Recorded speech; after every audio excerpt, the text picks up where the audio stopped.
पानीपत से सिरसा के लिए ये टैंकर निकला था। बताया जा रहा है टैंकर गायब हो गया है। टैंकर रास्ते में कहां चला गया इसकी जानकारी नहीं मिल पा रही है। टैंकर की तलाश फिलहाल जारी है, ड्राइवर की तलाश फिलहाल जारी है। लेकिन बड़ी जानकारी ये कि ऑक्सीजन टैंकर गायब हो गया है। हरियाणा पानीपत से सिरसा के लिए ऑक्सीजन सप्लाई के लिए ये टैंकर ऑक्सीजन सिलेंडर्स को लेकर के निकला था, लेकिन रास्ते से ही ये टैंकर गायब हो गया और अभी जानकारी नहीं मिल पा रही है कि रास्ते के बीच से ये टैंकर कहां चला गया। अमनदीप हमारे साथ फोन लाइन पर जुड़ गए हैं। अमनदीप, वाकई ये चिंताजनक है कि रास्ते से ऑक्सीजन टैंकर का इस तरीके से गायब हो जाना और ड्राइवर का भी कुछ पता नहीं लग पाना उस वक्त जब एक एक सांस के लिए मरीज इंतजार कर रहे हैं अस्पतालों में। जी बिल्कुल, ये 21 तारीख की शाम को टैंकर पानीपत के ऑक्सीजन प्लांट से निकला था सिरसा के लिए, क्योंकि सिरसा के लिए डेडिकेट किया गया था टैंकर। और इस टैंकर का नंबर जो है वो पंजाब का है, पंजाब बेरिंग रजिस्ट्रेशन नंबर है इसका।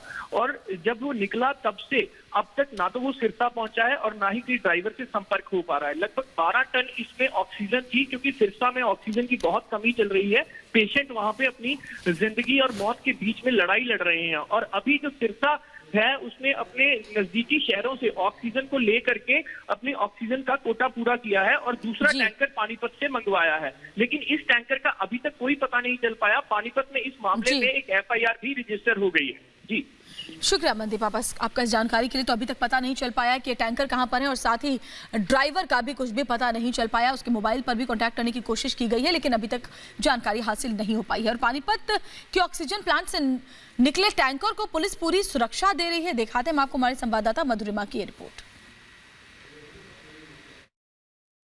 इस वक्त हम पानीपत में हैं और पानीपत में IOCL के रिफाइनरी के सामने है। ये IOCL मेरे पीछे उसका एक सेगमेंट है जो कि लिक्विड ऑक्सीजन बना रहा है। यहाँ पे कई सारे टैंकर्स भी खड़े हुए हैं और हम देख रहे हैं कि एक एक करके इस दरवाजे से वो टैंकर्स बाहर निकल रहे हैं जिनमें ऑक्सीजन है। इनको यहाँ से निकाला जा रहा है। ये 24/7 दिन रात एक करके ये ऑक्सीजन टैंकर्स निकाल रहे हैं और ये नई दिल्ली और बाकी उन जगह जाएंगे जहाँ पे ऑक्सीजन की बहुत कमी है और कोरोना वायरस के पेशेंट्स दिन ब दिन बढ़ते जा रहे हैं। कई हॉस्पिटल्स आगे आए हैं और जिन्होंने बहुत साफ कहा है कि उनके पास नहीं है ऑक्सीजन, लेकिन सेंट्रल गवर्नमेंट हो गई, चाहे वो हरियाणा की गवर्नमेंट हो गई और चाहे वो दिल्ली की गवर्नमेंट हो गई, सब मिलके साथ में ये कोशिश कर रहे हैं कि किसी तरीके से कोई कैजुअलिटी इस वजह से ना हो क्योंकि उन तक ऑक्सीजन नहीं पहुंच पाई। इसीलिए IOCL का पानीपत का जो ये यूनिट है ये 24 घंटे काम कर रहा है, ये अश्योर करने के लिए कि दिल्ली के अस्पतालों तक वो ऑक्सीजन पहुंचे, जिससे कि उन कोविड-19 के पेशेंट्स को आपको वरदान मिलेगा, जीवन दान मिलेगा कि वो इसको यूज़ करके वो रिवाइव कर सके, वो आगे और जी सके और इस लड़ाई जो हम कोविड-19 के खिलाफ लड़ रहे हैं उसे हम जीत सके। और दिल्ली के गुरु तेग बहादुर अस्पताल में महामारी के बीच डराने वाली तस्वीर सामने आ रही है। बेड ना मिलने की वजह से मरीज अस्पताल के बाहर खुले में मौजूद हैं। दिखाते हमारी संवाददाता शिवानी की रिपोर्ट। हम बताना चाहते हैं, कल रात से यहाँ पे हम अपने पेशेंट को लाए हैं जिसकी उम्र 40 वर्ष है। परेशान है, कोई देखने के लिए उतना नहीं चाहते हैं। पर जब मैं कहता हूँ डॉक्टर के इधर उधर बात टालते रहते हैं। अभी अंदर ले गए ऑक्सीजन के लिए बोल रहे हैं, तो बोले कि ऑक्सीजन नहीं मेरे पास, मैं किसके मैं देखूं, क्या करूं, मैं कुछ नहीं कर सकता। इधर भी नहीं, अपोलो जैसे इतना बड़ा हॉस्पिटल में भी हम लोग इतना धक्का खाया, इतना धक्का खाया। क्यों नहीं पेशेंट को ऐसे लुक कर रहे हैं, मुझे समझ में ही नहीं आ रहा है। हाँ क्यों नहीं? आपका कौन है यहाँ पे? हाँ आपका कौन है एडमिट है? मेरा हस्बैंड है। हम लोग यहाँ पे इलाज कुछ तो केजरीवाल जी तो कुछ तो करें। सबको बोल रहे हैं कि हाँ ऑक्सीजन अवेलेबल है, ऑक्सीजन कहीं पे भी ऑक्सीजन अवेलेबल नहीं है मैम, नहीं है। हमारे तो ये तस्वीरें लगातार हमारे सहयोगी आपको ग्राउंड जीरो से दिखा रहे हैं। हमारे साथ हमारे दो सहयोगी इस वक्त जुड़े हुए हैं। मधुरिमा हमारे साथ मैक्स हॉस्पिटल साकेत से जुड़ी हुई है, साथ ही मेरे साथ अखिलेश राय गंगाराम अस्पताल से जुड़े हुए हैं।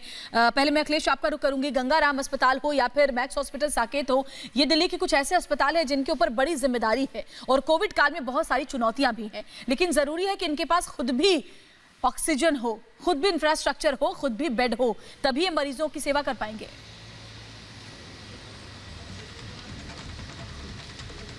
बिल्कुल आपने सही कहा, लेकिन जो कंडीशन चल रही है, जिस तरह से संख्या सामने आ रही है, रोज शाम को जब आंकड़े आते हैं तो दिल दहलाने वाले होते हैं। 25,000 से नीचे जाने का नाम नहीं ले रहा है। ऐसे में दिल्ली के सभी अस्पतालों के बेड फुल हैं, वैकल्पिक अस्पताल बनाए जा रहे हैं, लेकिन सवाल ये है इंफ्रास्ट्रक्चर का। और जो मेन अस्पताल है, जैसे कि गंगाराम की आपने बात की, 24 घंटे में 25 मरीजों की दर्दनाक मौत यहाँ पे हो गई, और उसके बाद अभी 60 की बताई जा रही है कि कंडीशन बहुत क्रिटिकल है। ऑक्सीजन की कमी बीच में हो गई थी, लेकिन आनन फानन में पुलिस की सिक्योरिटी में यहाँ पे गैस पहुँचाई गई।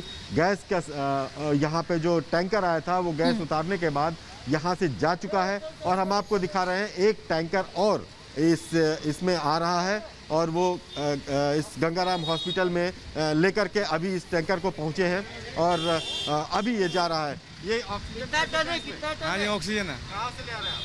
पानीपत से ला रहे हैं हाँ? अभी तो उधर से आ रहे हैं अपोलो से खाली करके। अच्छा, गैस लेके आ रहे हैं। हाँ ऑक्सीजन आपको बता दें कि ये टैंकर में एक बार एक टैंकर और आ चुका है। सुबह जैसे कि 8 बजे गंगाराम हॉस्पिटल ने एक ट्वीट किया था, और ट्वीट करके ये बताया था कि उसके पास महज 2 घंटे की ऑक्सीजन बची है, और जो भी ऑक्सीजन है उसके पास लो लेवल पर मरीजों को देना पड़ रहा है। काफ़ी जी अखिलेश, यहाँ पे आते हैं, तमाम चीज़ें यहाँ देखी जाती हैं। एक टैंकर जाता है, दूसरा टैंकर फिर आ जाता है, तो इस तरह से सप्लाई की बात जो करें, लगातार सप्लाई हॉस्पिटल्स को दी जा रही है। और जो जी अखिलेश, मैं लौटूंगी आपके पास। वाकई स्थिति चिंताजनक बनी हुई है, क्योंकि आंकड़े बहुत तेजी के साथ बढ़ते जा रहे हैं। मधुरिमा का रुख करूंगी। मधुरिमा, हर बीते 24 घंटे के साथ जो आंकड़े आ रहे हैं, मरीजों की जो संख्या आ रही है वो डराने वाली आ रही है। दिल्ली की पॉजिटिविटी रेट भी कहीं ज्यादा है बाकी शहरों के मुकाबले। ऐसे में अस्पतालों के ऊपर बड़ी चुनौती है कि कैसे वो मरीजों को एडमिट करें और कैसे उनको इलाज दें। जी बिल्कुल, मैं इस वक्त मैक्स साकेत हॉस्पिटल में हूं, और मैं विवेक को कहूंगी कि आपको विजुअल्स दिखाइए। आप देख सकते हैं कि यहाँ का जो ऑक्सीजन टैंक सप्लाई है उसका एक यूनिट है यहाँ पे, इसको अभी भरा गया है। अभी फिलहाल ही वो टैंकर यहाँ से निकला है, इसलिए आप देख सकते हैं कि अभी भी जो यहाँ का जो उसका सेडिमेंटेड फॉग है वो अभी टैंक के आसपास ही है। और मैं आपको ये बता रही हूँ कि इस वक्त दिल्ली गवर्नमेंट ने इमरजेंसी सप्लाई किया गया है इसको।